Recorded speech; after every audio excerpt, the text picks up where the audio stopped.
Alright, welcome back, folks.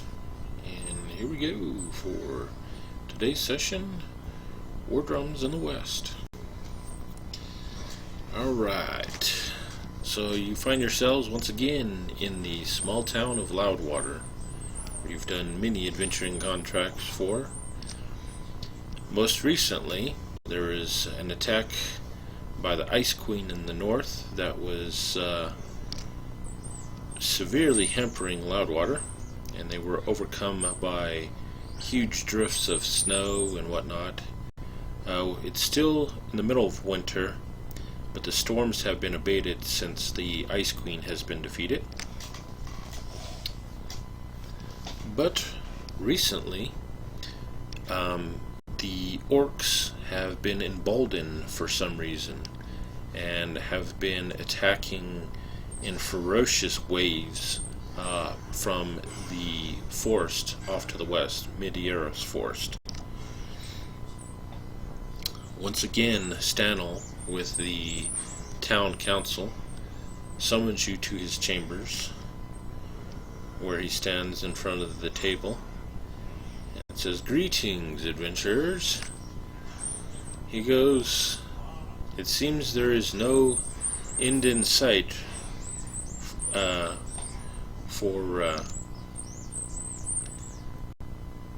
there's no end in sight for us calling upon your aid. Once again, we must call upon you. As you can see, and you guys have also heard, that the town militia has been busy fighting off the orcs off to the west." And he goes, "There's obviously something that is driving these orcs to attack us in such numbers. And we're hearing reports that this is a different tribe that is attacking us this time. The name of this clan is the Blackfoot clan. Rumors are said that they are led by a monstrous orc or some type of a creature.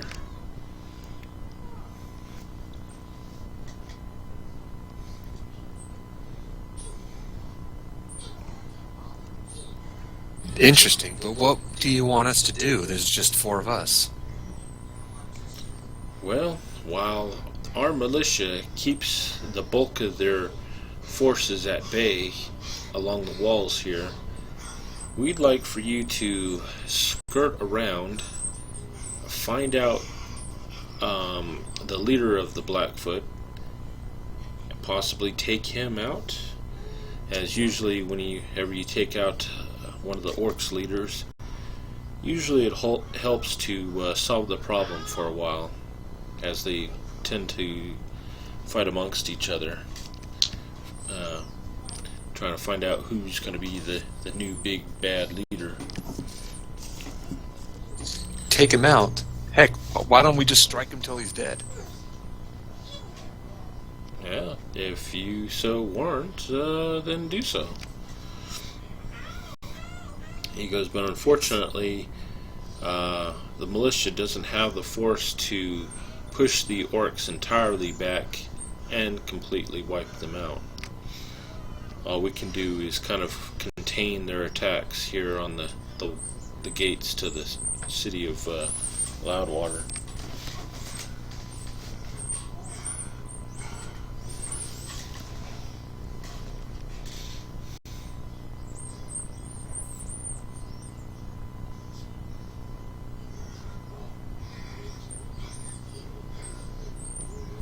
I see. Well, this is an injustice, and John Kirstein would not stand for such an injustice. That is most notable of you, John and Belazar. What say you, Ghost and... Cade. I know you from somewhere.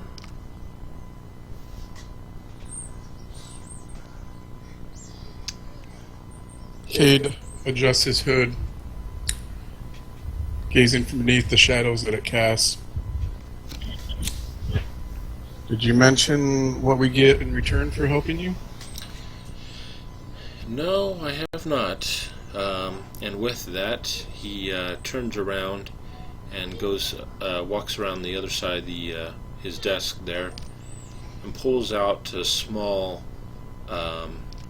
wooden box that he puts on the table that obviously has some weight to it.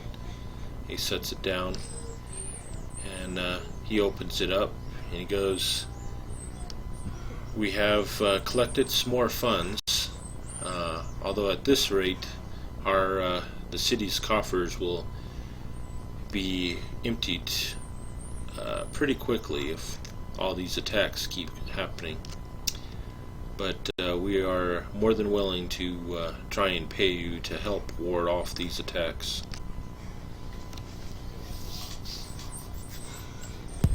Quick out of character question. Having spent some time here, what kind of goods and services do they provide here in Loudwater?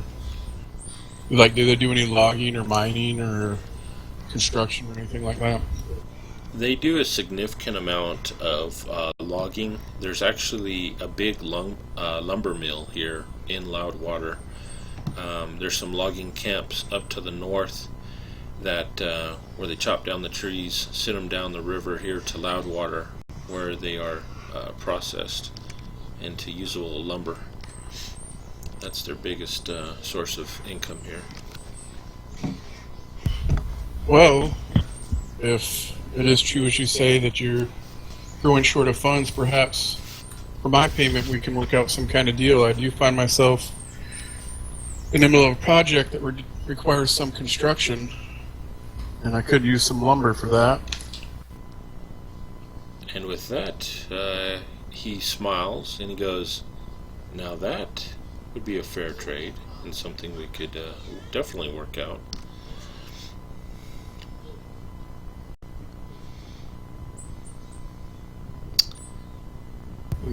Consider me in. Very well. And what of you, Ghost? What of Ghost? Are you interested in this proposition? Ghost will shrug and nod. A silent one still, but you seem to be quite efficient, Mr. Ghost. Anyhow, I believe there's about 2,000 gold pieces here in this chest that you can divide amongst yourselves once you take care of this problem with the Blackfoot clan. And for you, Cade, I'm sure we can probably arrange, I don't know, probably about 20 to 25 logs worth of lumber for you.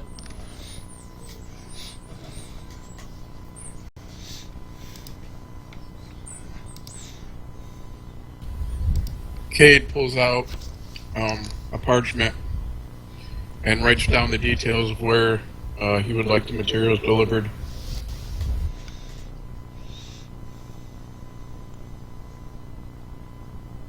Alright, and with that, he reads it over. "Ah, that's where I knew of you from, the Burnside Inn. Yes. How is that place coming along? I heard you recently acquired it." Yes, I came into a good deal. We have some repairs and upgrading to do, but it's coming along. Ah, that is excellent.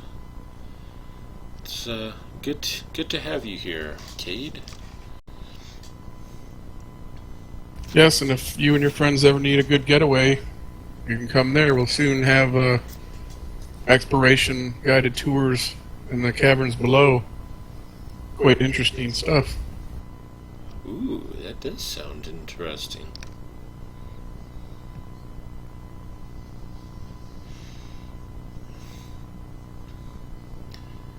Most excellent.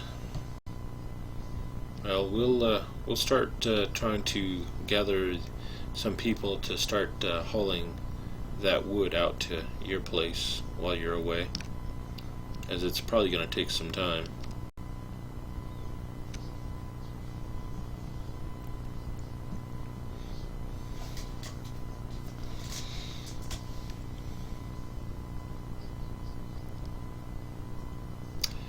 Anyhow, I have gotten some reports from the captain of the guard, Dremis.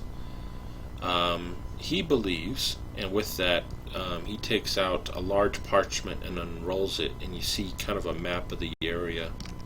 And you see Loudwater in the center. You see the Loudwater River that runs from the north down to the south, emptying into Dantum Lake far to the south. And he kind of points over off to the west of town, probably about a few days' travel.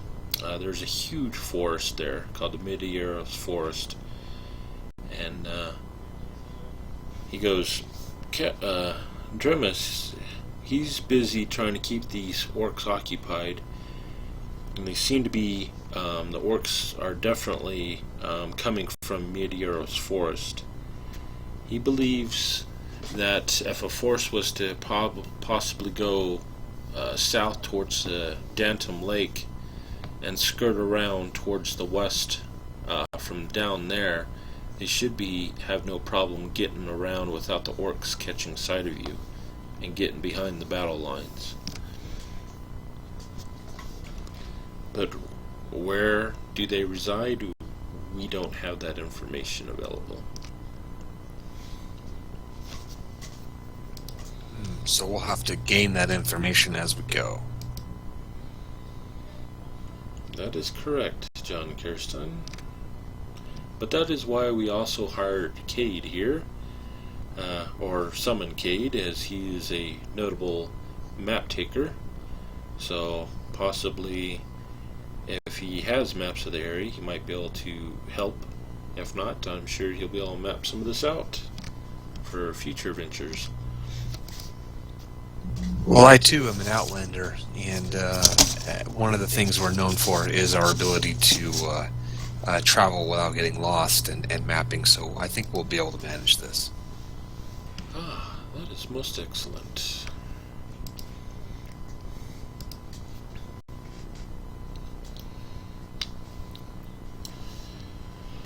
Well, I don't really have any more information for you. I wish I had more to give you. Okay, so quick summary. We're to get behind enemy lines, find the leader of this Blackfoot tribe, and take him out, that is, by striking him till death. Yeah, that should get the job done. Excellent. Just as long as whatever it is that you do, as long as it stops these orcs from attacking the town. As it was, a lot of people left recently, heading south to escape the harsh winters here. And you could also tell, walking around town, it's there's not a whole lot of people out, and there's a lot of houses and whatnot that have been boarded up.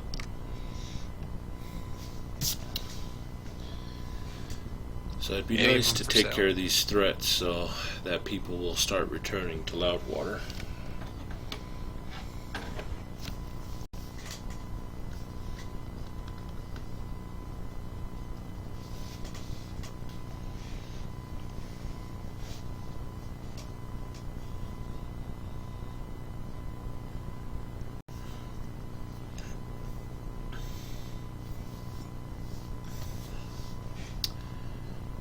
Alright, well then I guess the next step would be to attain any equipment we might need for this excursion.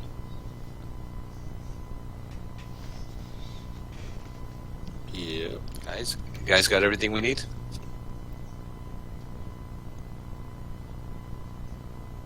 I pat my back. I'm ready to go. Well, what say you, Balasar? I think I should be okay. Hopefully. And Ghost, if you're ready, don't say anything. All right, I guess we're all ready.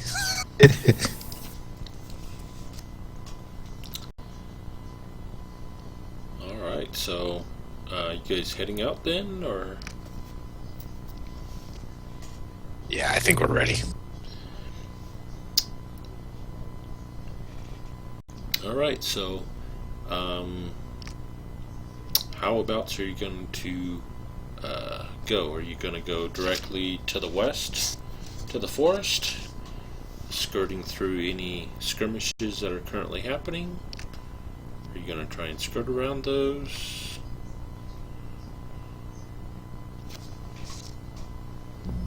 You know what?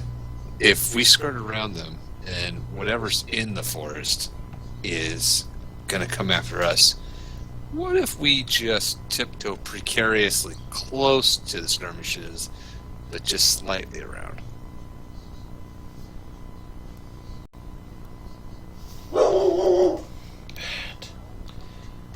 Okay, so how about are you going to do that? Are you going to head down to the south to skirt around, or are you going to try and go up north and skirt around that way? You know, I'm not even sure. What do you guys think? Well, didn't they give us directions on the best way to go without running into the enemies? It's through the forest. The Oh, it is? mystery forest. It's spooky. But I say we take it. This gives us the best option for cover. Yeah, I'd rather walk through a forest than run into an army. Or that damn dragon. Remember, we never killed it, so it's out there somewhere. Yeah, and we don't have our barbarian friend with us today either. Okay, forest.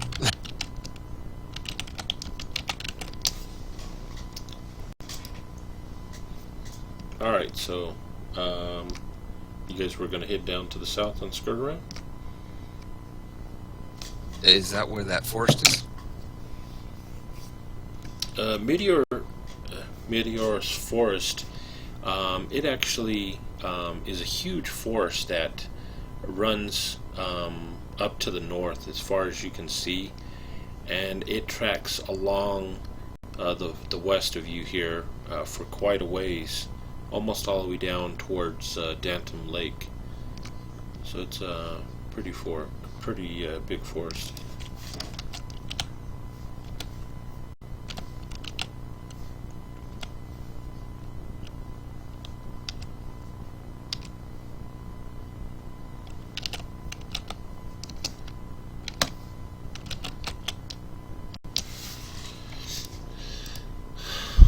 I was way off.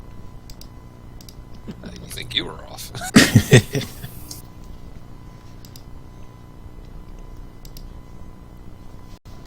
Alright, shoot. We gotta decide how we're gonna go.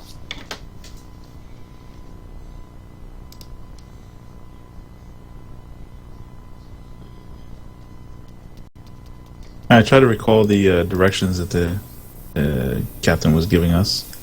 I was trying to write all that stuff down, but I missed a lot. I was trying to get the directions. The captain of the guard was recommending you to head south along the road down towards Dantum Lake, and then head west into the forest that direction to skirt around them.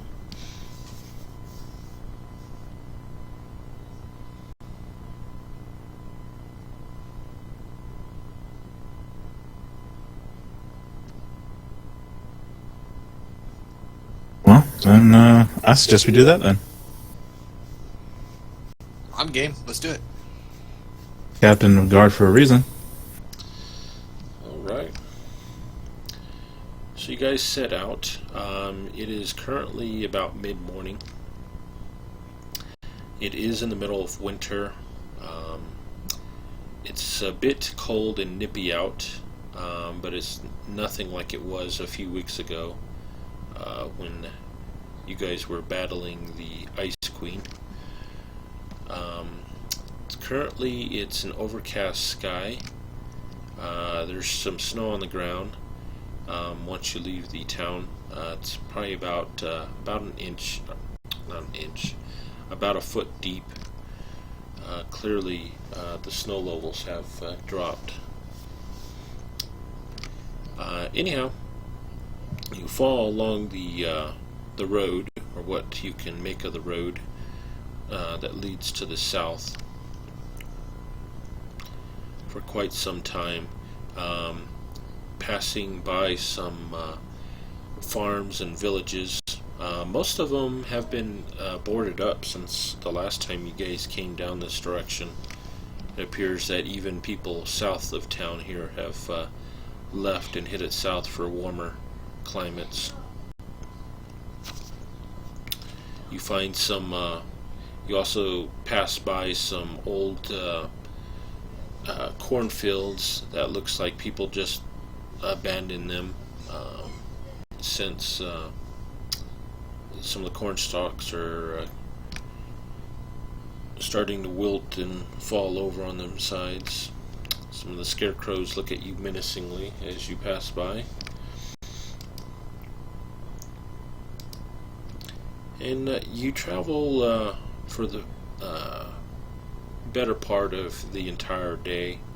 You see that the sun is starting to go down, leaving you probably about another hour's worth of sunlight before it does go down.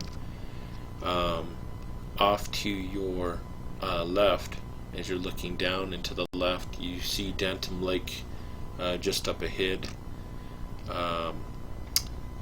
The dock that's usually busy with a bunch of fishing boats is currently empty. There's no fishing going on out there. And you do see some more buildings here.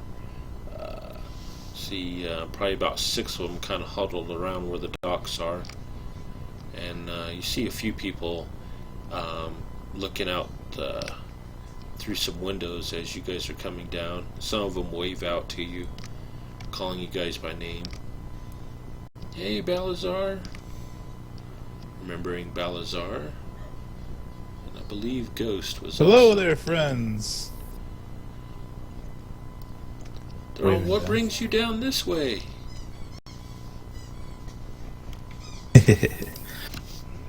We're on our way to stop an orc army. We need to stop for the night. Is there any place we can stay for tonight? Oh yeah, you can stay here with us. Hey man, you guys are battling an orc army? Just the 4 of you? Shh. Well, it's more like a special operation. Ooh. Yes, to stop the orcs army from fighting, trying to destroy Loudwater. We've done much with 4 people. We fought dragons with 4 people. Why not an orc army? Dragons? You must tell us this tale tonight. And with that, he opens the door, and he's all, come on, get out of the cold, as he ushers you in. He said, come on, don't be shy now. He goes, we'll put you up for the night. Balthazar heads in. Thank you. Appreciate this. You're welcome. And as you guys enter in, he heads over. You see a fireplace that's going. It's kind of like a living room / dining room here, and also a kitchen, all combined here. And he starts taking some clothes and whatnot off some chairs and putting them around the fireplace. Is I'll have a seat. Thank you. Thank you. You're welcome.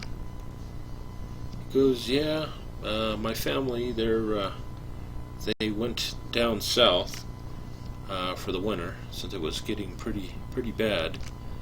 And I decided to stay up here and keep an eye on things. We have plenty of room. But make yourselves at home. He goes, I ain't got much, but you're more than welcome to what I do have. And with that, he goes over and grabs a big loaf of bread, breaks off some, and offers each of you some of that bread. He's Thank you. Belisar takes them. You're welcome. And with that, he sits down and he goes, "So Balazar, tell us of this dragon you guys fought." Well, Belisar tells him the story of what happened and how it happened. I didn't know if you want me to actually go through it.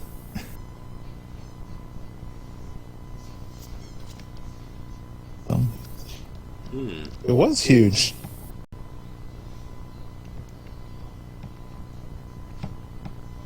It knocked two of the people unconscious in its first attack. Whoa. And did you slay it?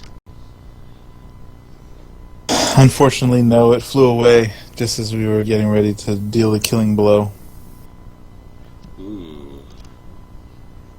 Now there's an angry dragon out there who would love to eat us. Oh boy. Well, you'll have to be careful. I'd hate for that dragon to eat you. I would too. That would not be a good day. Yeah, especially because you're dragonborn. It's kind of like eating its own kind. Cannibal. That's just ain't right. Wow. Okay, but this guy, how are you faring here? Have there been any orcs sightings in this area? Oh, no, I haven't seen any down here. I heard that you all up to the north have been fighting them, though. Oh yeah, but they're no match for us. In single combat, we just smack them around. Wow. Yeah, we're tough. Yeah. So, tell us, Balazar, who are your friends here? Oh, by the way, my name's Henry here. Of course it is, Henry. I remember you.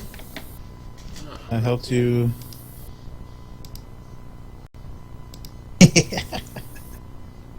This is John Kierstein. I've been with him for quite a while now. We've been on many adventures. Same with Ghost over here. He hiding in the shadows over there. I'm sure you see his eyes. And Cade, I can't read Cade's last name. McCade here. He has been so kind to us. He's allowed us to stay with him just on the outskirts of town. Leaf. Most excellent. And, Well met, sir. oh, I'm sorry? Well met. Yeah, well met. Cade? So are you the owner of that old Burnside Inn that I've heard something about? Yep, that would be me. Well, hopefully you can make a go of that place. I've heard it's had some bad luck in the past.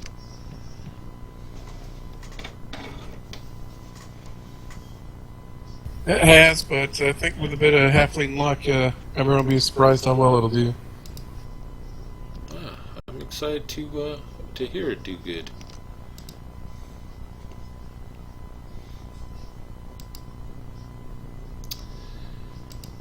Alright, and with that, he kind of takes you back towards the back of the house there and shows you to a few rooms and says, help yourselves to wherever you want to sleep for tonight.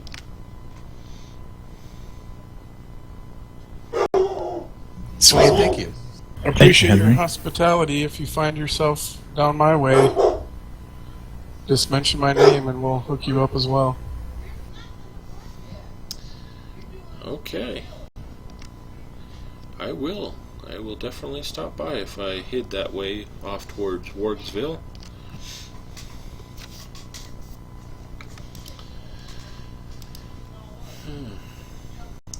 Alright, so you see the sun goes down.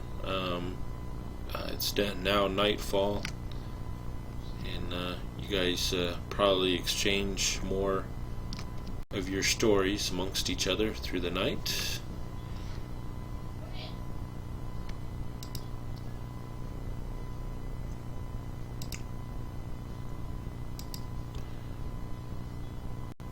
And the night goes by. In the morning, you guys wake up.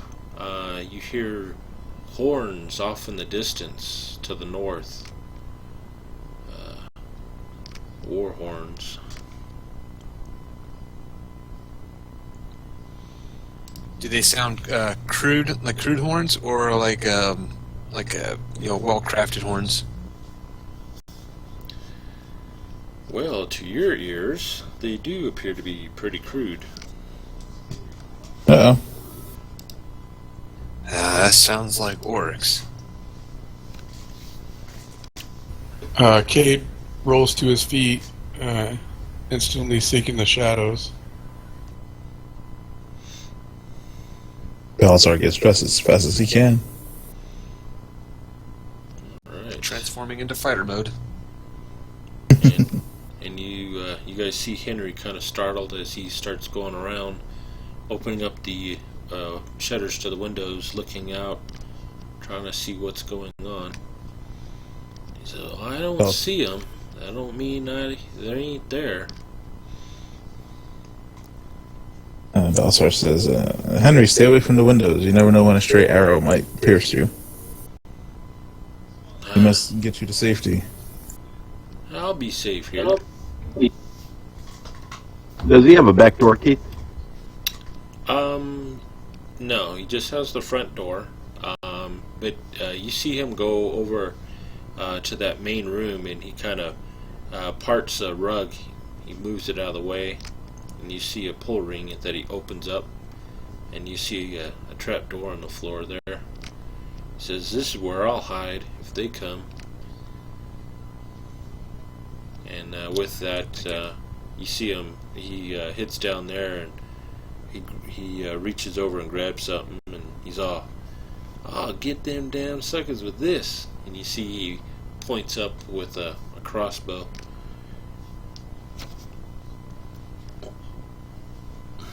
He goes, "I'll put a quarrel in between their eyes." That's the spirit. With any luck, we'll lead them away from this area if they catch sight of us or anything. Then maybe we'll draw their attention away. How far away do the horns sound? It sounds like it's probably definitely at least a few miles away, off to the north. We should get going while we got a chance. Sounds like a good idea. Henry, here, take this silver. If you need to run, at least you will have something. Keep going. Give him 100 silver. Well, that's mighty generous of you, Belisar.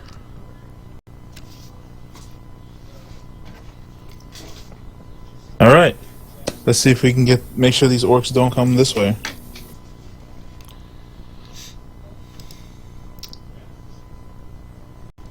We take off.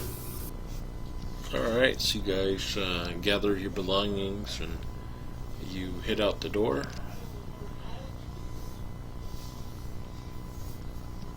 You look off towards the west and you see the Medeiros forest isn't too far from here.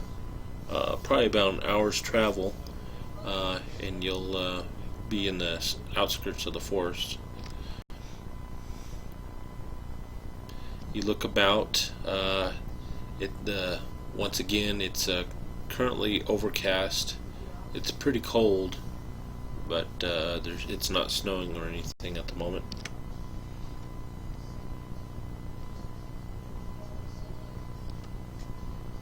We'll keep our eyes open and stay listening, just in case there's any scouts. We'll, look for bushes that could be rustling where there's no wind, stuff like that. Okay. So you guys are going, trying to make your way straight over into the forest? Or are you going to head towards the north to investigate the horns that you heard? I think we don't want to go into the horns. Yeah, if they're following our tracks, we want to lead them into the forest. Yeah, we're going towards the forest. Keeping a weather eye open. Alright, so you guys start heading over towards the forest, traveling through the snow. It comes up to, most of you, it's only coming up to your knees. Poor Cade, it's coming up to probably about chest height on him.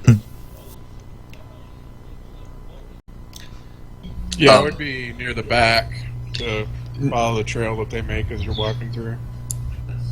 Well, I was going to say, either Jose or myself are pretty strong. Jose's a big, Balasar's a big guy. Would it be possible for him to travel on Balasar's back or my own? I'm only like 35 pounds, so... Yeah, if one of you guys wants to carry him, that's fine. Don't mind. He's nice enough to let us sleep at his place. I don't have no problem carrying him. Yeah, there you go. Alright. So you guys are heading off in that direction, plowing through the snow as you guys are walking towards the forest. Probably about a half hour goes by. You look back, you see the small collection of buildings out there next to Downham Lake where you just left. And it's pretty quiet. Ghost, you spot some a recent trail not too far from you that looks like it came out of the forest area. Looks like something big. Something big? Yeah, it looks like some big tracks. So the trail's fairly easy to spot then, huh? Yeah, you're able to spot it from a ways away. Alright. I'm gonna jump into some shadows, whatever I could find, next to that trail, and I'm gonna start following it. Can I tell what direction it went in? I'm trying to jump in the shadows. There's really nothing to jump into the shadows from around here. It's just an open field with snow where you're currently at. Yeah. Oh, okay. Looking at the tracks, once you head over that direction, you see that a lot of the prints look like it's from some type of a hoofed creature, a pretty good sized creature with hoofs. Definitely probably four-legged hoofs. And it looks like they came out of the forest and are heading towards the north. Okay. Well, I definitely wouldn't follow it alone. Not with no place to hide. I'll just bang my rapier against something to get everyone's attention and point out the trail if they haven't noticed it. Ooh, a trail. Can we try to determine what the kind of creature this is?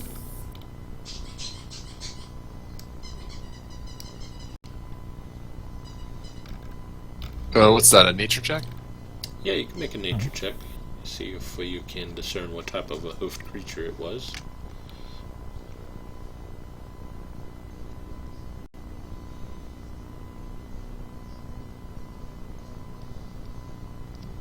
And after looking at the hoof prints, you're pretty sure it was probably a big deer or an elk.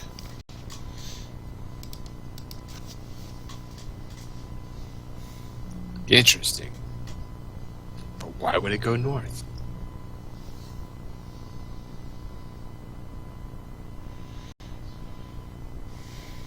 Maybe it's something else. Nothing says it has to be a natural deer or elk. Be a monstrosity. Like an undead deer or elk? Be a dire. Oh, yeah, that's true.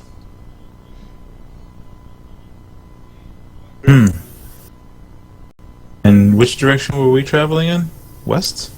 Yeah, you guys are currently traveling, or were traveling to the west when you ran across the trail. You look, and you guys are currently about halfway between where the buildings were back behind you and the forest. So you probably got another mile or two before you hit the forest going west.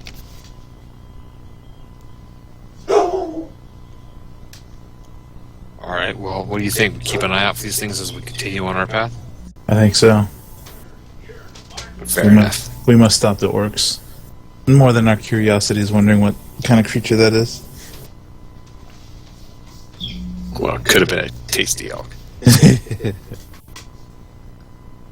Okay, fair enough. Onward. Onward towards the west? Or are you going to follow the tracks? Yes.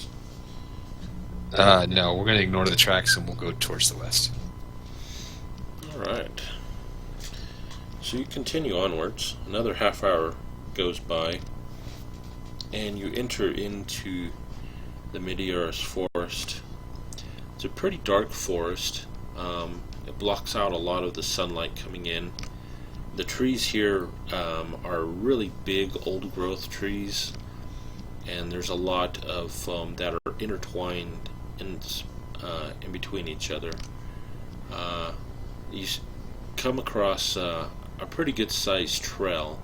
It looks like the trees have grown around the trail, so it almost creates almost like a tunnel effect through the forest here that you see. The trail floor here is hard packed.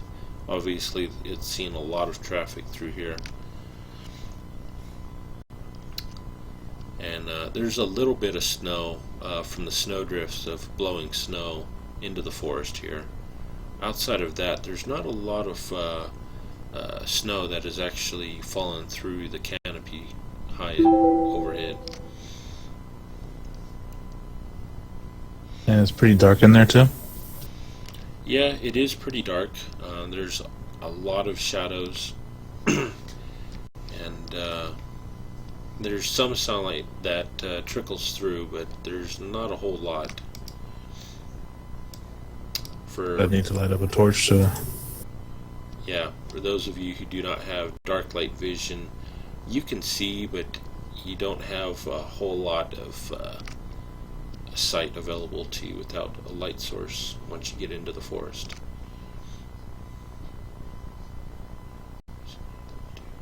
Alright, I'll light up a torch. I'm okay with that. And make sure I hold it. In the front. Yeah, I'll make sure I hold it. Yeah, on the opposite side that I'm holding Cade, so I don't want to burn him. Or have smoke blow in his face. Alright, and what's the party order looking like? Are you guys going in single file, double wide, all walking in a line together? We'll go single file, and with the exception of Cade and Ballastard, although there's not as much snow here, right, inside the forest? No, it's just a dusting, really, of snow within the forest here from the wind blowing the snow in. Alright, we'll put John Kirstein up in the front. Single file. Alright, so it goes John, then Balazar, and is Cade still riding on your back, Balazar, or is he walking behind you? Up to him. There's not a lot of snow. If he wants to stay on, he can. He doesn't have to. Yeah, if it's not a bunch of snow, then yeah, I'll get down. Okay. And Ghost, whereabouts are you at?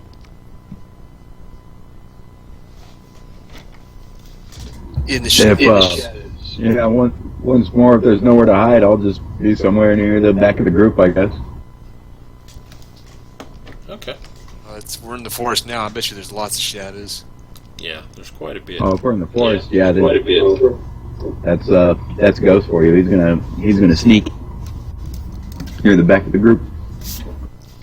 He's actually got a few branches and some brush. And he's A little bit off to the left. He's actually got a few branches.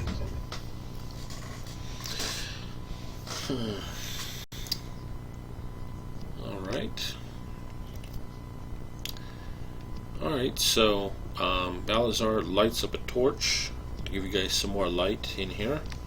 And you see Ghost, he immediately starts darting from shadow to shadow over on the left hand side of the group. As you guys continue onwards into the forest. And at this point, you guys travel another few hours. It's probably, your guess, probably mid-morning to early afternoon. And you come across a fork in the trail. One of the forks bends and heads straight to the north, and the other one continues towards the west. You do hear the sound of trickling water further towards the west. A fork in the road.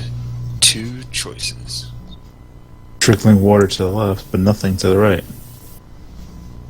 Interesting. I wonder if there might be a water passage we could take to the west, but if the water would run from north to south, we would be running against current, wouldn't we?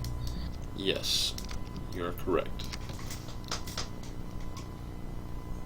Well, that would be no good.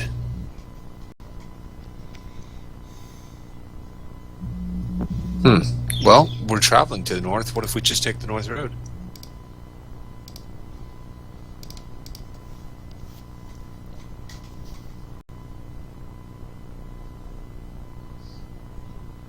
Belisard has no idea about directions. That's why he lets you guys go.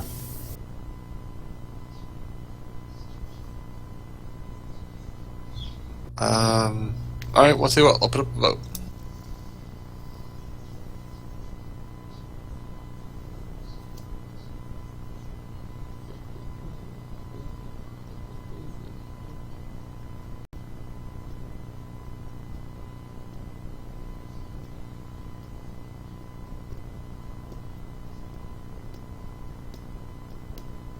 We've been traveling west for a few hours, you said, right? Yeah. Of course. Yeah, you've been traveling about 2 hours towards the west. You're definitely at least an hour in, or a few hours into the forest now.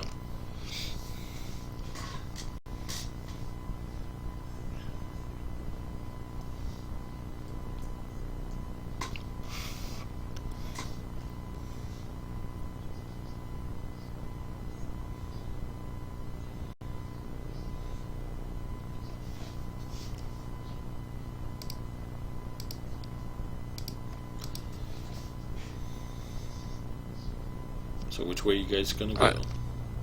Looks like we got 3 votes going north. Alright.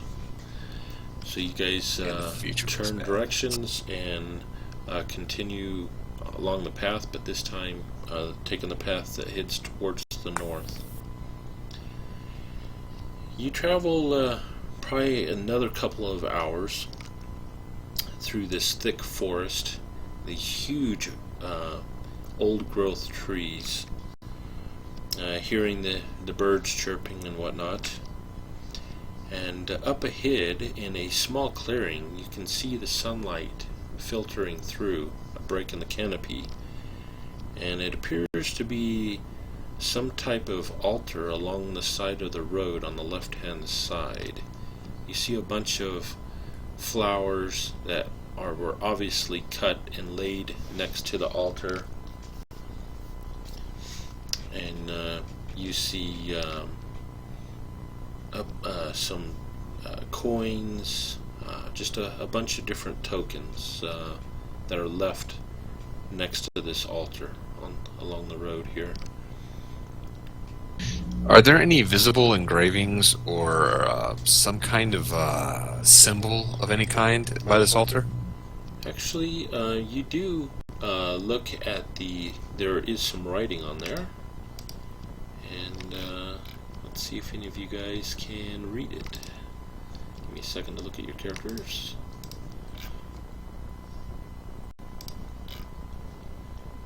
John, okay.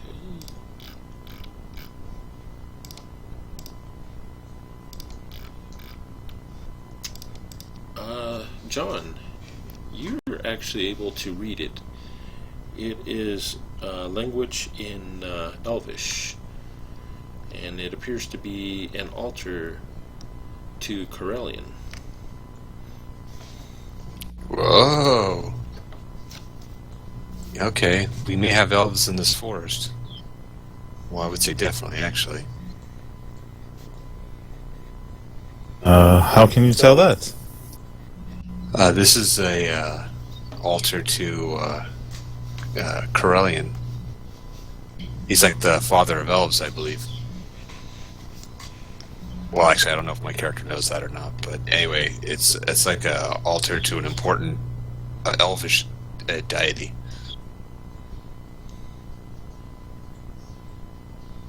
Okay. So yes, probably elves in the area.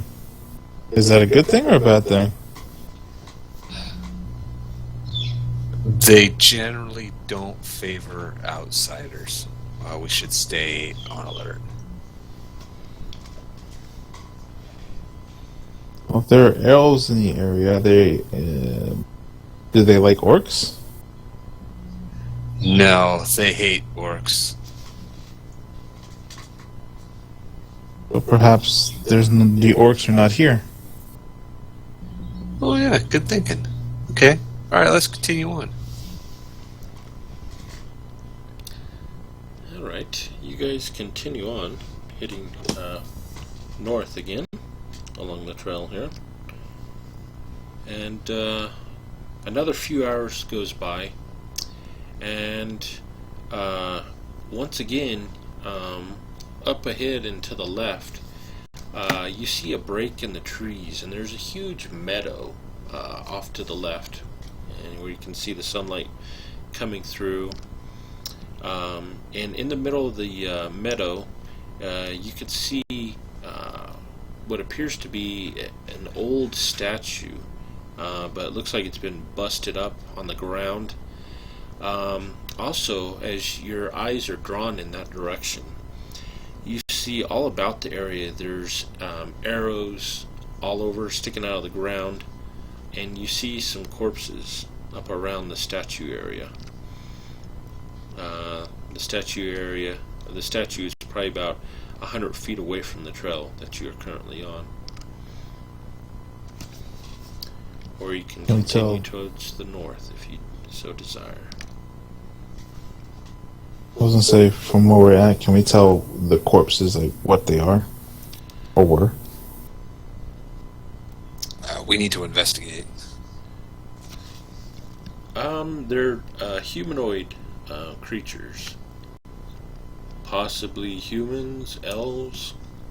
I'm not sure. Are you going to go in that direction and kind of look around a little more? Or are you going to stay there on the trail looking? Let's stay here on the trail, guys, because one thing's for sure. Humanoids don't leave their dead. Nope. They'll bury them, so this could be a trap. We're going to look around the area, get into a defensive posture, and see if we could spot some kind of an ambush. Alright, give me perception checks. Is there any cover to where I could go into stealth? Yeah, there's trees all about around the meadow here, so you can kind of skirt around the meadow, staying in the tree line, and also in the shadows if you want to. So yeah, I'm gonna try sticking to the shadows.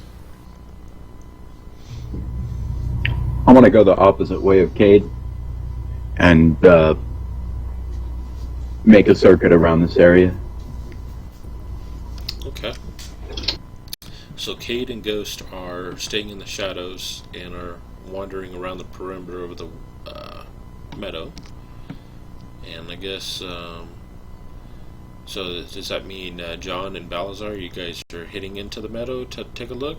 Or are you guys staying back on the trail?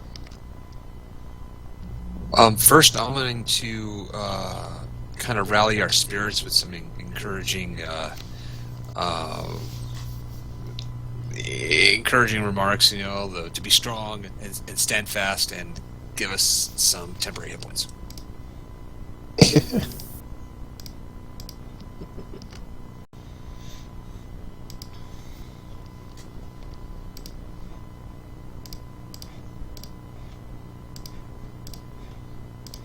Yeah, it's a lot easier to stand fast when you have some temporary hit points. Okay, and then no, we're going to stay close together, but keep trying to eye the dark areas around this battlefield, maybe even in the trees.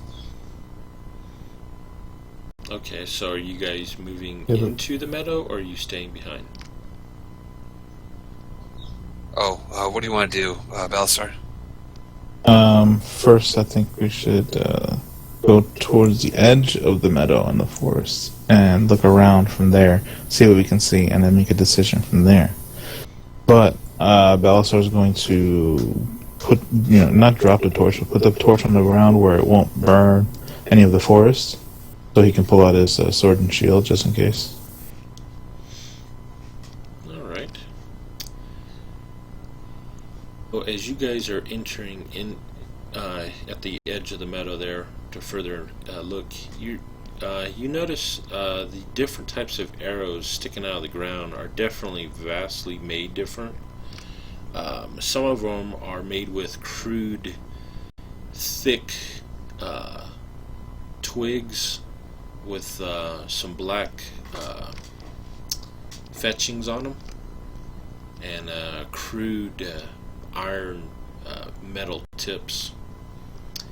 And there are some other ones that are made with real thin, intricate pieces of wood with colorful fletchings coming off of them. Some are blue and white with some wooden arrowhead tips. And at this point, you're also noticing that it appears that there was a battle that took place here between the orcs and the elves recently. And, you see that the blood is actually hasn't dried up yet, so it's really pretty fresh. Cade and Ghost, you guys are skirting around the forest here. You guys took opposite ends. I'm assuming Cade probably went left, Ghost went right, as you guys are skirting around in the shadows. And you haven't seen anything yet, but you're keeping your eyes open. And you notice at this point, the forest has gone completely quiet.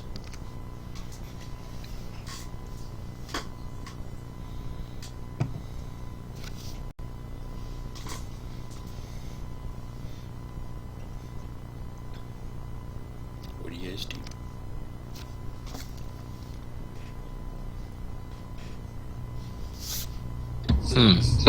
I'm gonna look a bit out, see if I could spot anything.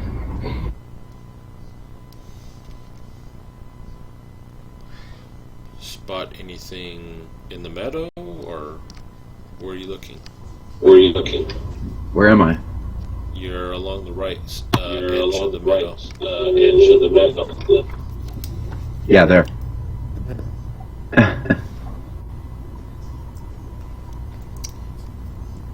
So are you staying in the forest? I just stopped where I'm at and start looking around to see if I could spot anything. Okay.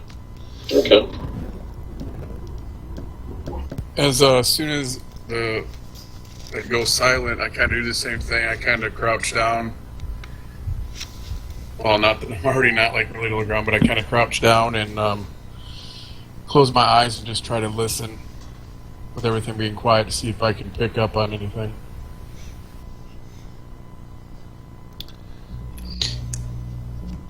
Okay. Keith, I'm going to wander away from Balasar a bit, maybe like 30 feet. Okay. I'll keep my shield ready, and I'm keeping an eye out. But I'm going to be a little bit loud and start insulting orcs about how stinky and smelly they are, how ugly their moms are, and all that. You know, they're a bunch of trash, and no one likes them.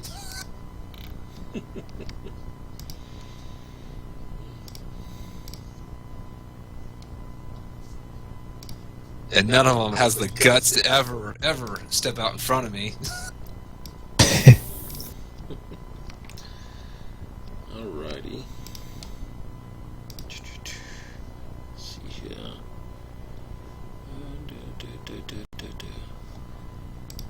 Alright. So you guys are doing that. And, Ghost, you do, as everyone's doing that and you hear Johnston over there cursing and whatnot, up ahead, probably about 50 feet away from you, you see a bush kind of move ever so slightly, and you kind of fix your eyes on that area, and you see probably about 3 large humanoid creatures that are, it looks like they're attempting to sneak up closer to the edge of the forest there in front of you. They look to have a dark colored skin. Okay. Are they pretty much positioned between me and Balazar and Jean over there? Like, will they have to pass by where I'm at to get to them? My Yeah, allies? yeah, they would definitely have to pass by you to get to any of the rest of your friends. Okay. I'm gonna get behind the largest tree there. Is there a way to that I could climb into it without them spotting me? Like, can I keep the tree between me and the approaching humanoids and kind of climb into a low branch? You can try. Give me another stealth check.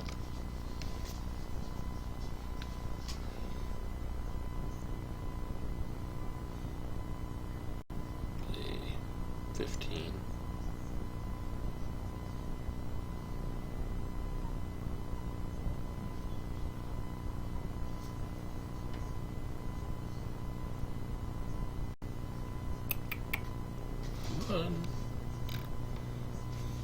Alright.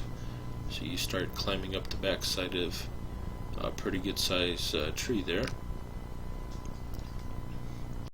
And you see them inching up, crawling, it looks like on their hands and knees. It looks like they're carrying some pretty big axes.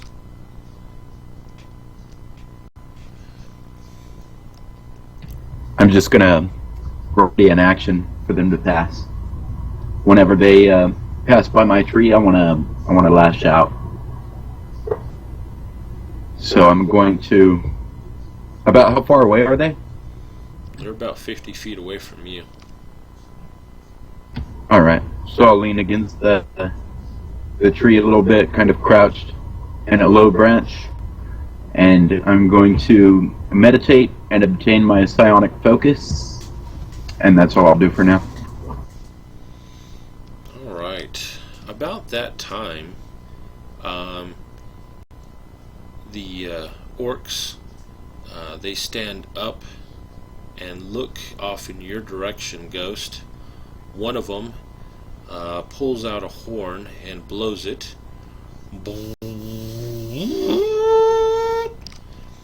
And obviously the rest of you guys hear this horn as you guys immediately snap your heads in the direction which is off towards the northwest of the meadows there.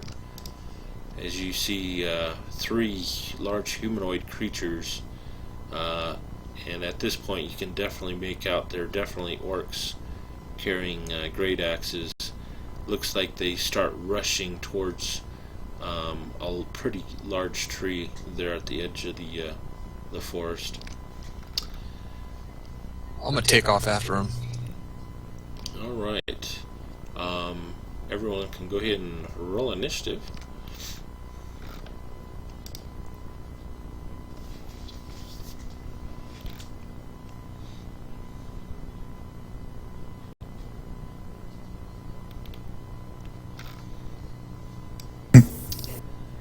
Alright, so that'll bring us to Cade. Cade, you're on the opposite end of the meadow from where they're at. You're probably about 60 feet away from where those orcs are on the other side of the meadow. 60 feet, huh? Yes, sir.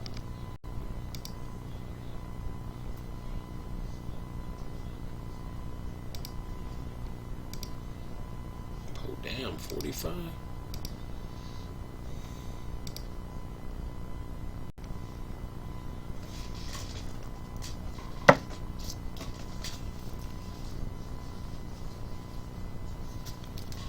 Okay, let's see.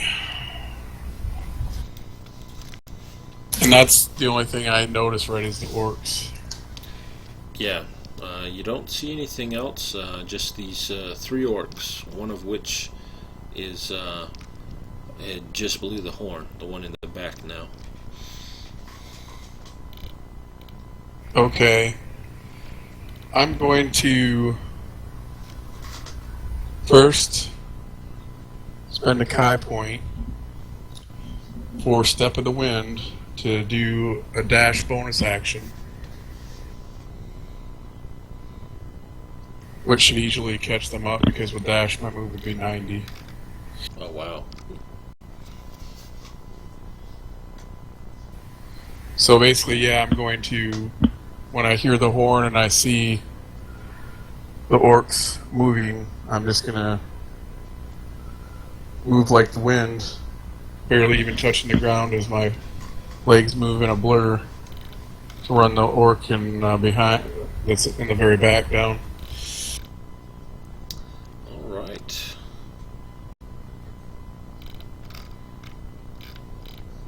So on my way there, I'm going to draw my dagger, and I don't get the bonus attack because I'm using that for my dash, but I do have an extra attack, so I'll get 2 attacks with my dagger. Alright.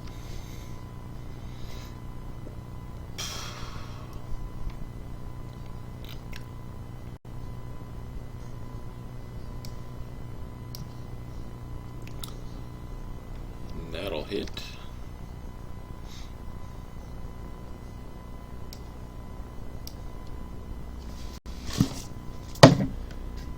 As you cut deep into his back leg with the first dagger.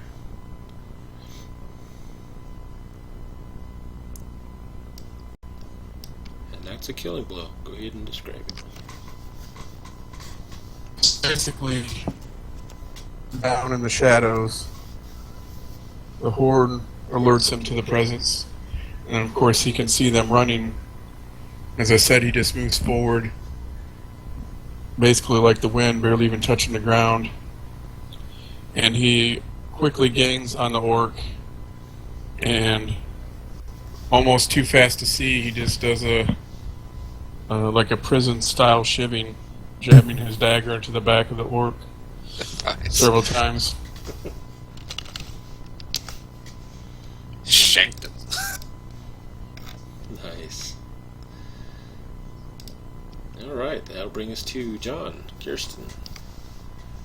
Alright, does it look like they're preparing to move towards us? Oh, they're moving off in your direction, but it doesn't look like they're coming right at you. It looks like they're heading off towards a large tree that's along the edge over there. And Would the I be able to orcs make are a about charge and 40 attack? feet. I'm sorry? Would I be able to make a charge and attack? What is your movement? I think it's only 30. No. See, they started running up towards Truman, but they're still probably about 40 feet away from you at this point. So you can run up, but you wouldn't be able to make it there unless you dashed. You know what? I will. I'll go ahead and dash up to them so that I'm threatening both of them, and I'll just end my turn there. Okay. So then that'll bring us to Balazar. And I believe, Balazar, you were slightly back from where John was. So that'll probably put you about 60 feet away from the orcs. Okay. First, I looked at the large tree that they're heading towards. I'll take a look at that. See what's there. You Why are they look heading at towards the the big tree, and as your eyes focus on it, you see the form of Ghost up there on one of the low-hanging branches. Oh, okay. All right, so I'll move out. 30 feet. Okay. I'll move out 30 feet, and that should put me within 30 feet, so I could chuck my javelin at one of them. Okay.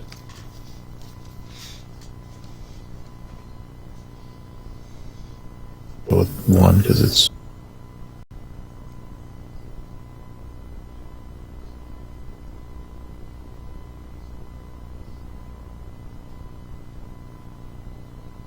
Oh, you rolled twice, huh?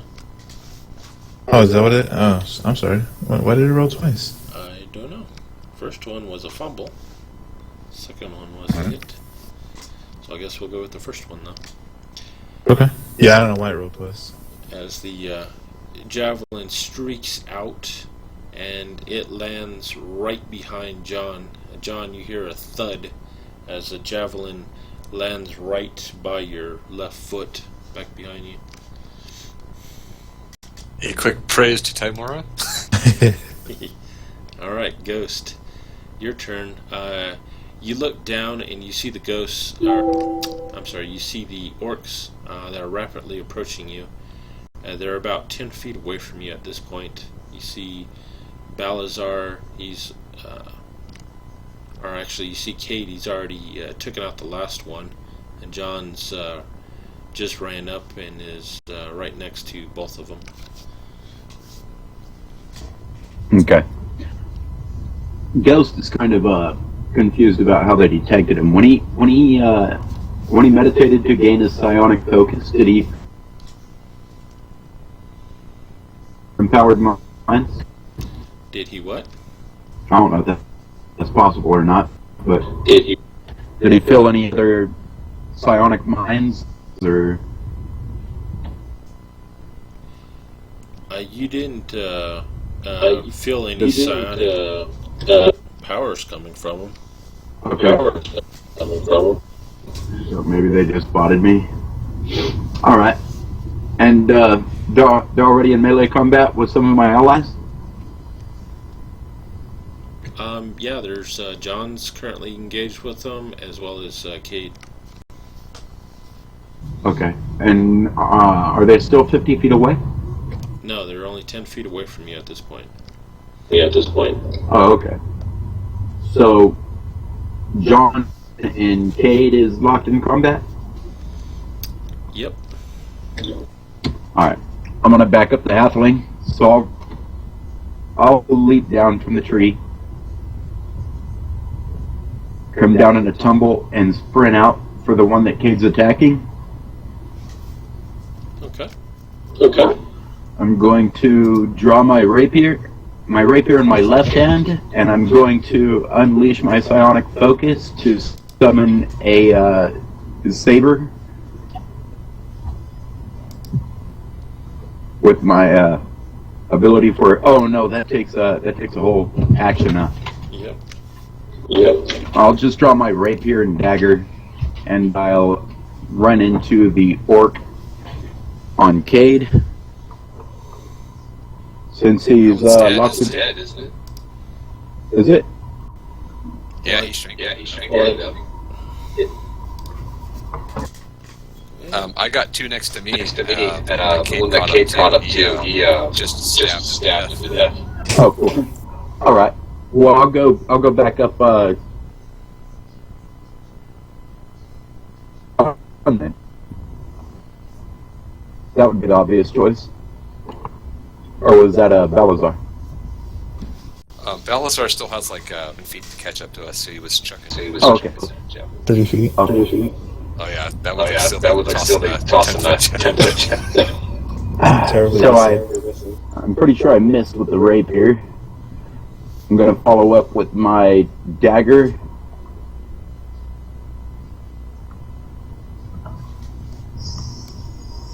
$17. That will hit.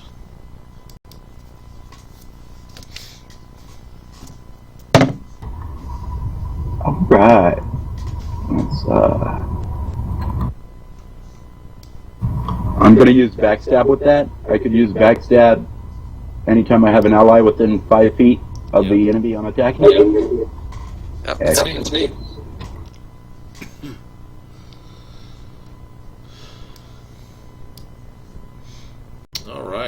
All right. So you jump down and strike out with your rapier, clearly a miss, and you follow through with your dagger, plunging it deep into the orc's groin area as he lets loose a snarl of pain. Excellent. And at that point, I'm going to use cunning action to backpedal about 15 feet. That's a bonus action, if I recall. Oh, okay. And your bonus action is used by your dagger, your second attack. Okay. Is anything else? Nope, that's it. Alright. The orc's turns. As the first one there, he lets out a roar as spittle is spewed from its mouth, striking John in the face as it lifts up its great axe and swings it overhead, trying to cleave you in two. And you're easily able to Alright, dodge Keith, I'm out. going to make a riposte strike. I'm going to use my maneuver dice. Anytime they miss me in melee, I get to make a riposte strike as a bonus action. Okay. Oh, he gets lucky. As you both dive out of each other's blows. You know what? I'm going to use my inspiration. I want to make that hit. Okay. And that one will.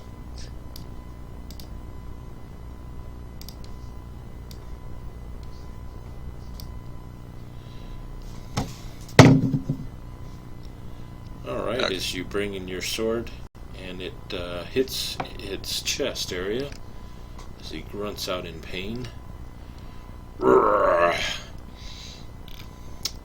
The second one, he looks up from his wound down in his groin area, and extreme hatred comes over his facial features as he looks at Ghost, as he grabs his great axe and comes in with a backhand swing at you, Ghost.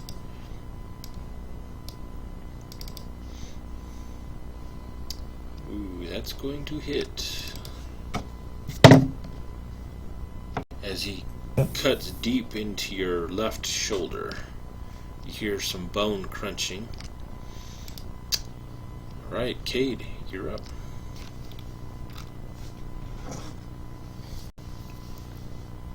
So there's two orcs.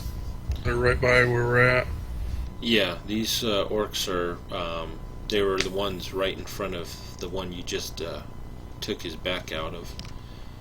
So they're only about 10 feet away from you. There's one on John and one on Ghost.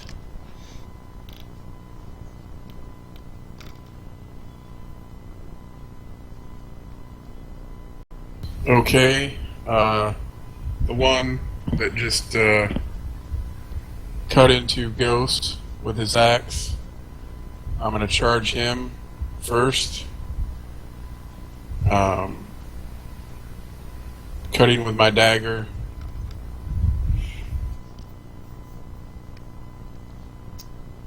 Okay.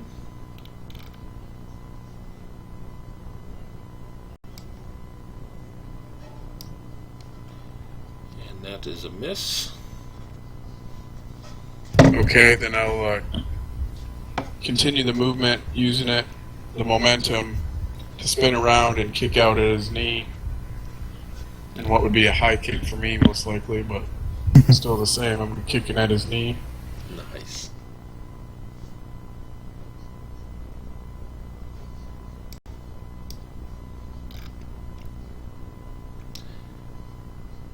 Alright, you hear a crack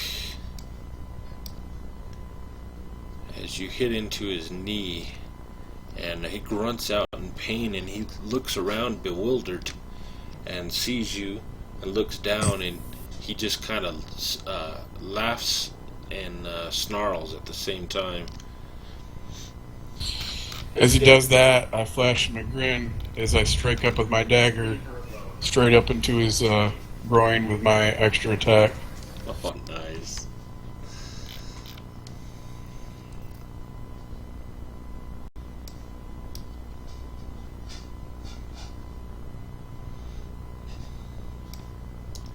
And that's a killing blow.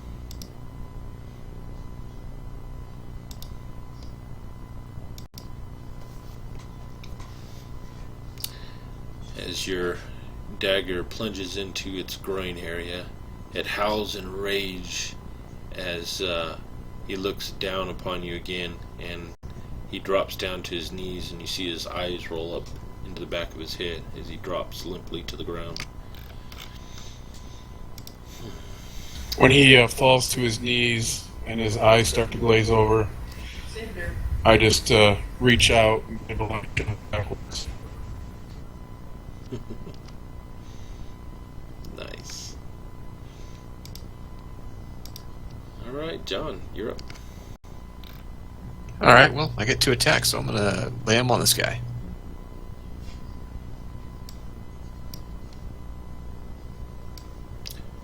And that's a killing blow. Go ahead and take it.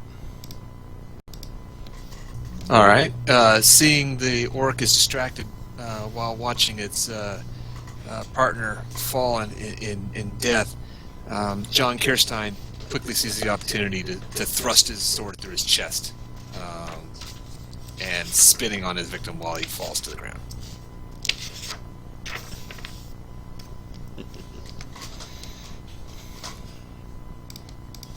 And does a happy dance. Alright.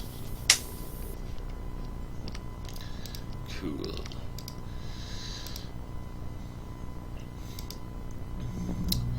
Alright, we took some damage in that one, I think.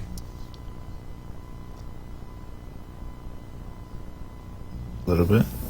You know what, Ghost got a lot of hit points. Oh, that's good. Yeah, Ghost isn't too bad. Well, they did blow that horn. I know the more are probably going to be coming. Oh yeah, and they were heading towards that tree. Should we fall back a bit? Well, the tree is where Ghost was at. Oh, right. So I'm going to heal Ghost up a little bit. I crouch down, wiping my dagger off on the orc as I begin searching his pockets, patting him down. Alright, you search through his pockets, and you find he's got these 3 orcs. They have a collection of silver pieces on them, numbering 67 silver. And also, you find another coin that's a different looking coin. It is in the shape of like a snowflake made out of a white silver color. And and those are usually used. Those coins are usually used in the kingdom to the north, where the Ice Queen was from.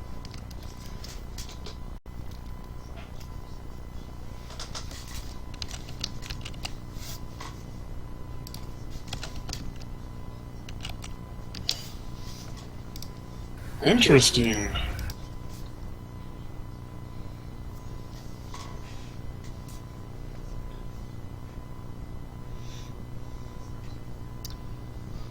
Alright, so you're searching the orcs. John's over looking through the elves. Where are the other... What's Balazar and Ghost doing? Balasar went to go pick up his javelin. He's looking around the area to make sure that there's no other orcs coming, because they did blow the horn. I'm sure more might be coming this way. Alright. You easily find your javelin, and while you're keeping an eye out. And what are you doing, Ghost?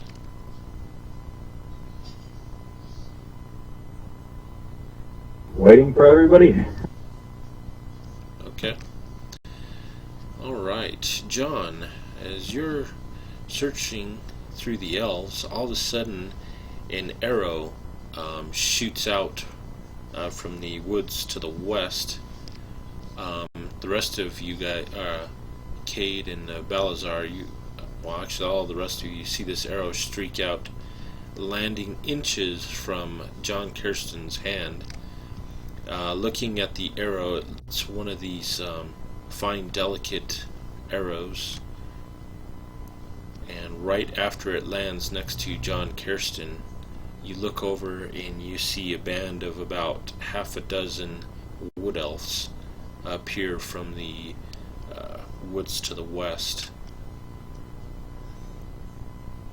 and they start talking in a language that the rest of you can't understand, but apparently John can. And they say... I'll pretend like I can't, though. Okay. And you hear what they're saying, though, and they're all, "Halt. Those are our dead. You will not dishonor our dead. Stand away, or the next arrow will be through your hand."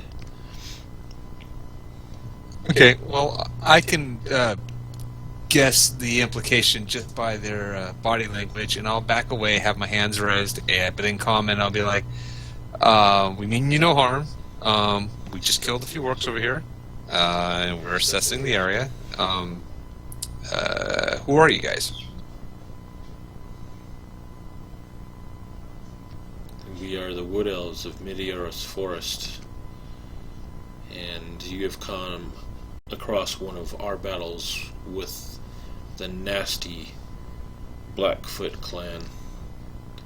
We are here to reclaim our dead while we wait for the orcs to regroup and attack again. And he's saying this in Elvish. When they first show up and start talking, he backs away from them, speaking to them in common. Cade sheathes his dagger, looking at the elves unimpressed. He kind of, as they continue talking in Elvish, he crosses his arms over his chest, kind of tapping his foot on the ground. All we're hearing is gibberish. Speak your mind in a way that we can understand.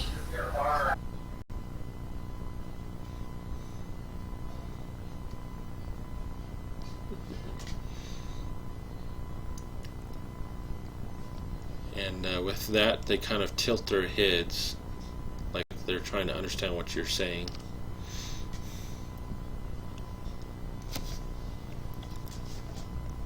Okay, well, I'll break the silence and let them know. Well, I guess what you mean is you want us to leave.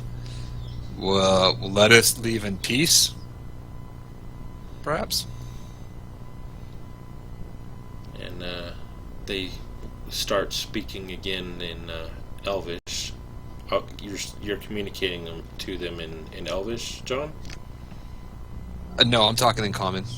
Okay. With that, they're tilting their head, and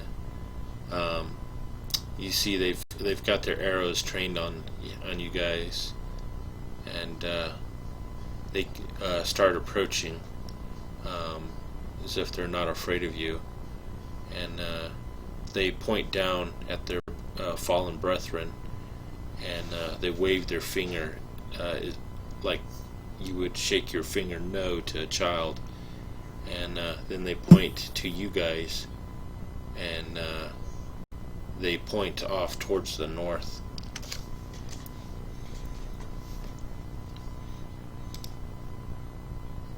Okay, I'll let them know in Elvish. We're leaving. You know, take your time with this. We're leaving. Oh, so you do speak Elvish. What brings you to our lands, human? We're hunting Blackfoot. Ah, yes. Then for now we will let you pass. You can find them off to the north. Leave us to take care of our dead. Fair enough. All right. I'll give them our goodbyes, and I'll let our guys know that they're okay with us traveling through, but we got to go right now. When he first starts to respond to them, obviously I can't understand what he's saying, but it's also obviously similar to what they're talking about, and I give him this look like, why didn't you just do that from the start? And once he communicates that, I kind of eye the elves and go, "You're welcome," and then start moving away. Keith, that whole time they didn't know we understood them. Did any of them whisper anything or give away anything? No, they only talked what I said. None of the others talked amongst themselves. Yeah, stinking bastards. Okay, all right, we're heading out. Tight-lipped, pointy-eared, tall people. Dainty elves. All right, so we're racist group, aren't we? apparently so. I just don't like rude people. Same here. All right, let's do it. Let's keep going north. All right, so you guys are you going to head directly north from the meadow here where you're at, or are you going to go back to the trail and follow it to the north? You know, maybe we should follow the meadow, but why don't we take the horn with us? Never know, might be able to come in handy. Yeah, we might be able to blow a fake signal here and there after thoroughly washing this thing. We might be able to blow a fake signal here and there, or try to draw them someplace else. Yeah, totally not putting my mouth on that. We may need to boil some water. All right, so you're taking the horn. So are you going to head back into the forest from the meadow, or are you going to go back to the trail and follow it to the north? We'll follow the way the elves pointed. Whichever way they pointed we'll just make a straight line that way. Okay. So you guys immediately head towards the north, coming directly into the forest instead of going through the trail. And you start trying to make your way through the forest here, and the trees are growing real close to each other. It's really hard to walk. You guys are constantly trying to break twigs and whatnot, moving tree branches out of your way to forge a trail through the forest here. Ew, you guys want to reconsider and head towards the trail? That might be a good idea. Alright, yeah, let's do that. Take us a week to get through here. Alright, so you head back towards the meadow. You see that the elves are busy dragging their dead off towards the forest towards the west as you come back and head back around towards the trail leading towards the north. One of them, seeing you guys going, he just kind of shakes his head and almost looks like he's chuckling to himself. They're on the list.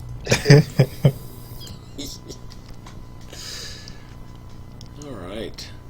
So anyhow, you finally make it back towards the trail and continue heading towards the north. I'll make sure I grab the torch that I had left there. Okay. Make sure nothing was on fire, just to, throw some dirt in the area, just in case. You never know. That's Gotcha. good. The first burns. I don't give a shit. Alright, so you continue along this, it's almost like a tunnel through the forest again. It's a really hard-packed forest floor here. And the trail is probably about a dozen feet across. It's a pretty wide trail. Obviously sees a lot of traffic. You follow it for about another 3 hours. You know it's getting to be early evening at this point. You probably figure you probably have a few more hours of sunlight. And you come across another fork in the trail. The trail branches off into 3 directions. It immediately heads off towards the west. It also continues towards the north. And there is a trail that kind of winds and slowly turns towards the east. Alright. Why don't we all do our best to try to look for any kind of tracks? Maybe we could determine which one has maybe some orc prints. Yeah. Perception, right? Yeah, perception, please. Oh, perception. Okay.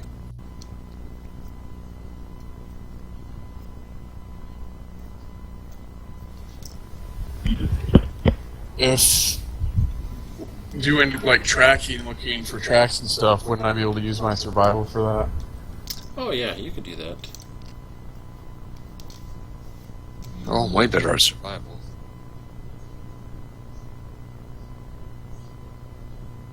Oh damn.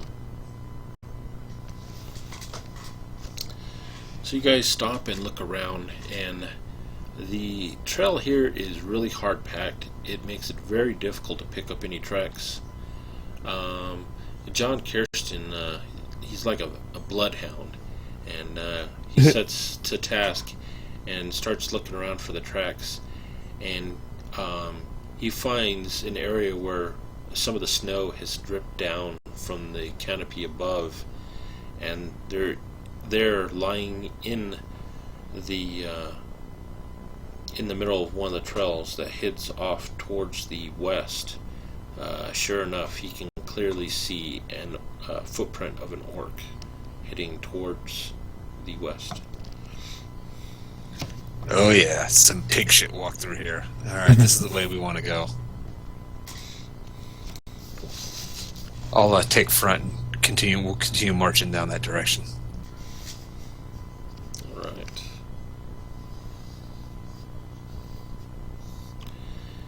Alright, so you follow that trail along for another couple of hours. And once again, you come up to another fork. The big trail, the main trail that you're on here, it continues off towards the west, but you see a really small, faint trail that heads towards the south. And you once again, you look about using your skills, and you can see some relatively fresh prints here that came from the west and hit it down that southern trail. Okay, I'll indicate to the group the tracks and how it looks like travelers from the west were heading down towards the southern trail. pretty recently.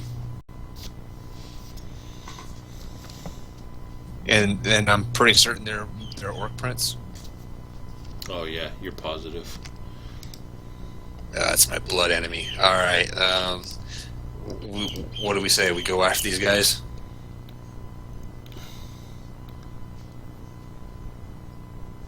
Of course. Over here for yes. Can we take a short rest before we do it? Yeah. So you guys want to take a short rest here, and you can feel the temperature starting to drop. You figure the sun is probably actually set by now. So short rest, here we go. How long is a short rest? About 15 minutes? Short rest is 1 hour. Yeah, let's get our short rest. We'll get our points and stuff like that back. Okay.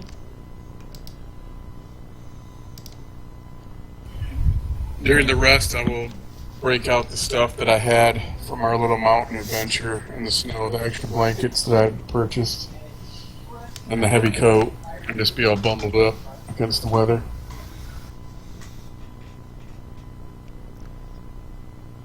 Okay. And Balazar, at this point, you're also noticing your torch is starting to sputter out. Okay. Oh, and it's nighttime, so it should be even less late. Well, I'm gonna take this opportunity. I'll wait till after the short rest to light up another torch, but I'll take this opportunity to cast some aid spells. I only need one since I can target 3 people, I think. Okay. 3 people? Okay. So I'll do it on, Ghost has the most hit points, so I'll do it on the rest of us. And maximum hit points increased by 5 for the next 8 hours. Now, just to remind you, during a short rest, you can expend some of your hit dice to heal up.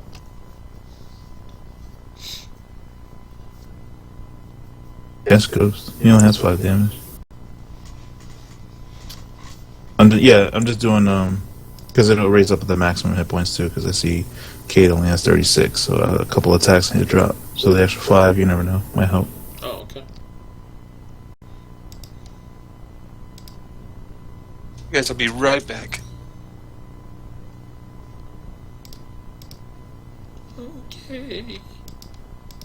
Yeah.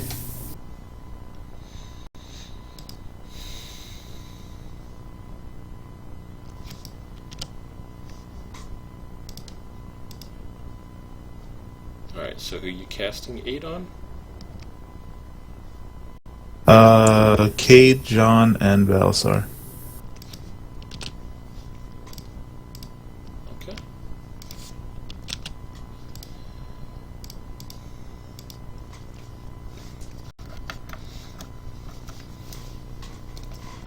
Alright, so an hour goes by as you guys get some warmer clothing out, probably grab some rations to eat, bind up some of your wounds and whatnot. And you can see that it's definitely getting darker at this point. At the end of the rest, I would light up a torch. Okay.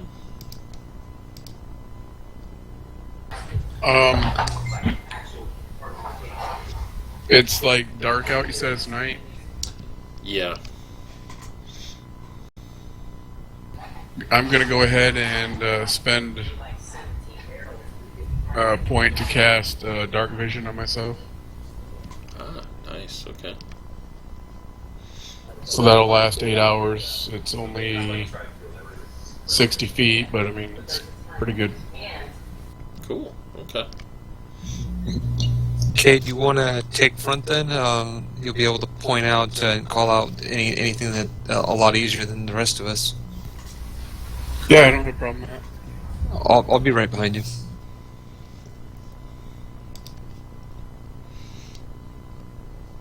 Let's get these guys. Alright, so what are you guys doing now? Head down that trail, I'd imagine. Mm-hmm. Which one? That's why I The rested. one, the narrow one? The small one to the south? Okay. Yeah. Alright, so you guys quickly gather up your belongings again, and you start heading down towards the south along this pretty narrow trail here. Looks like it's been a fresh trail that's been recently made by looking at some of the trees and whatnot that have been cut to form this trail recently. And you follow it for probably about 2 hours, and up ahead you can look up and you can see the starlight from up ahead, and using your torch you see that the trees have opened up. Cade, you can tell because you can see a little bit further than the torchlight. You can see that you're in a meadow, and it doesn't take you long to realize you've actually come back around to the meadow that you guys left a few hours earlier.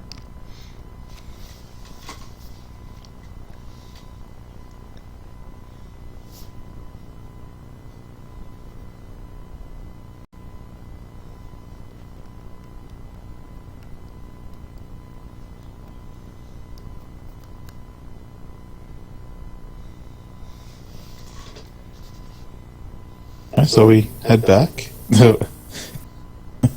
No point in being here. We've already been here. So basically, we followed the path of the orcs that we already killed. Yep. Yep. Balasar guessed it. Yep. I was just going by the directions. You drew a map.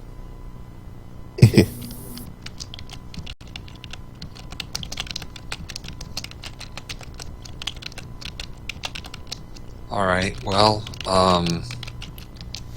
we're gonna have to make a camp. It's late.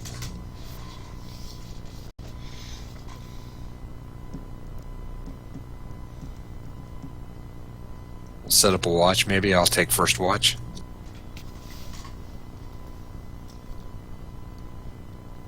Yes, I can't see in the dark or nothing, so I don't know how much good I'll be at watch, but... Well, my dark vision will still be in effect if I take the first watch. How long have we traveled in the circle for? Since you had cast your spell, you've traveled for 2 hours. Okay, so I have 6 hours left. Correct. It'd Alright. probably be better if he takes first Maybe watch. yeah, I'll take last watch.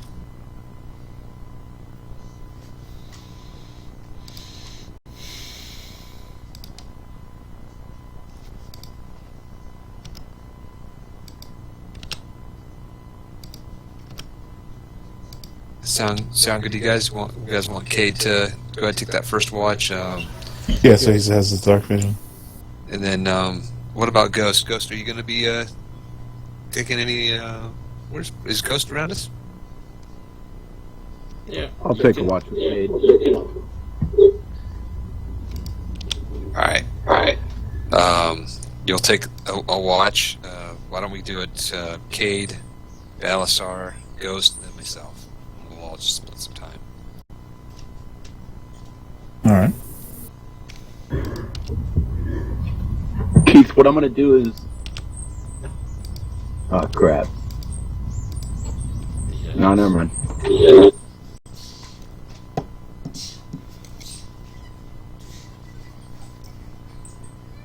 Okay.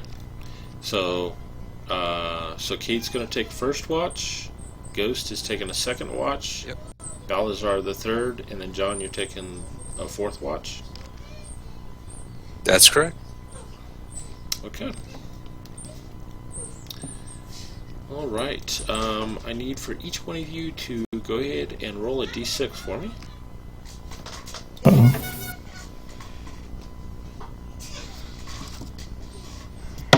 Ah.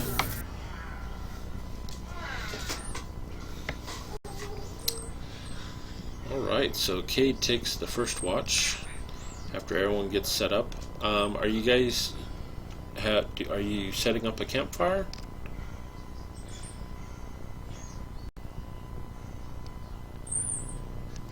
I was not going to set up a campfire during my watch. I was just going to use torchlight. Okay. And are you all going to be sleeping in your armor? Are you going to be taking it off? Balthazar definitely taking off his armor. Can't sleep in that. Yeah, I think you gotta sleep without your armor. Yeah. That crap's 40 pounds. I wish mine was 40 pounds. Of course, Cade doesn't wear armor, so he's just bundled for warmth. Okay. Alright, so you guys undo your armor and you guys roll up in your bedrolls and sleep with a cold camp, I guess, tonight. As the... Well, you got extra blankets and stuff, so... Yeah. You, so, you guys all lay down to rest. Cade takes the watch. You can hear the normal sounds of the forest. Occasional owls hooting in the distance. There's a slight breeze, and but it appears that the sky is clear. As you can look up overhead, and you can see the stars shining overhead, since you're right here in the meadow. And Cade's watch goes by, and it's pretty uneventful, pretty peaceful out here, actually.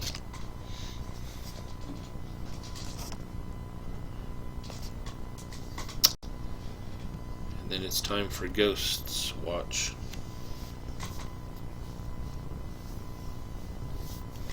So How long are Sorry, go ahead. How long are our watches? I'm assuming since there's How many 5 of hours? you, probably 2-hour watches. Yeah, that's pretty fast. Okay. If nothing happens halfway through my watch, I want to do something. After the first hour, I want to use this guy's stealth. I'll expend a power point and take on the form of an orc and watch from the shadows. Okay. So you're off in the shadows, which they're all about, being in the darkness here. And right after you change form into an orc, you hear up towards the north along the trail that you guys had come, you hear the breaking and snapping of some twigs, as it sounds like something is approaching.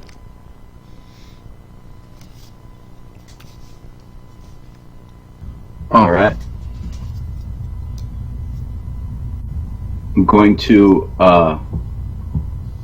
palm a dagger and draw a potion, and I'm going to walk around the camp towards where the noise is coming from.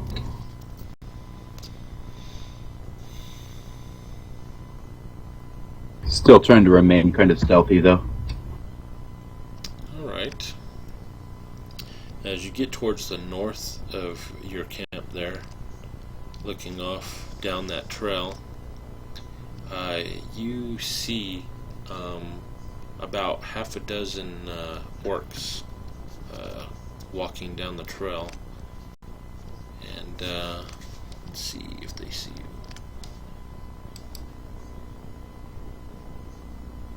And they look in your direction, and one of them calls out, "Oh, Blackfoot clan? Who are you?" I nod my head, and I raise a hand for him to wait, and I motion for him to be silent. I'm going to step out into the open and hold the potion out, which looks like a potion of healing. There's actually an illusion on it to make it appear as a potion of healing. Nice. I'm going to set it in the path and go back the way I came towards the party. It's a potion of poison, the ones you gave me from the DMG. It says that they're... Yeah. So I set it there before me, and I head back the way I came. And I'll motion for him to follow. Alright, you see them coming, and they look down at the potion, and one of the orcs, he bends down and picks it up, and he laughs out, "Ha ha ha ha! Potion of healing!" And he puts it in one of his pouches. Alright. And they're all, "What brings you out here? Where's the rest of your party?" After I set the potion down, I headed back the way I came. I was motioning for them to follow me. They're like, "Why don't you talk?" As they're following. I hold a finger in front of my pursed lips again and point back the way I was headed. "What, are those stupid elves back here?" And with that, he kind of gestures out, and you look off towards the sides of the forest, deeper into the woods, and you see a few more orcs with bows that are trekking along on the flanks of this party here, and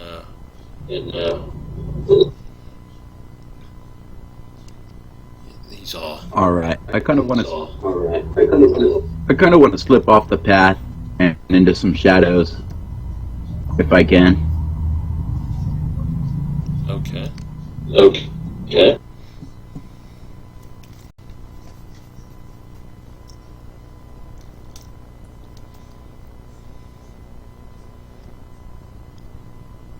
Alright, so you slip off and into some of the deeper shadows along the edge of the trail there.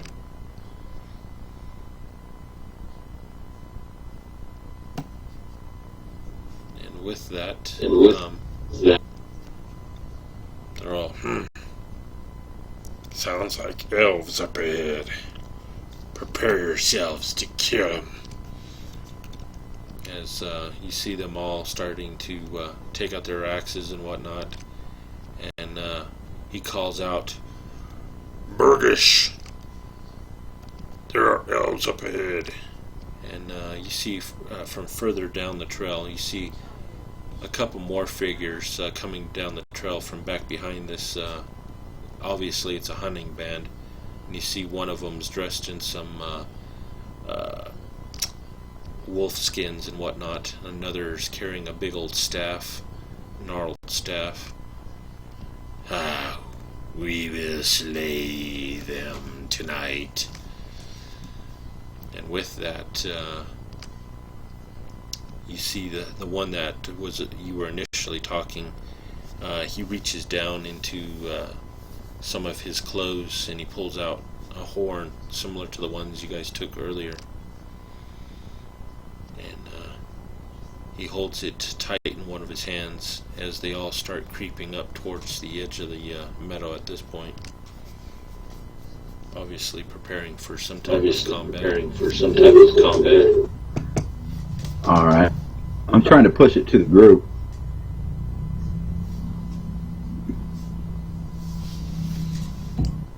Alright, so you're running to catch up to the group? To my party, yeah.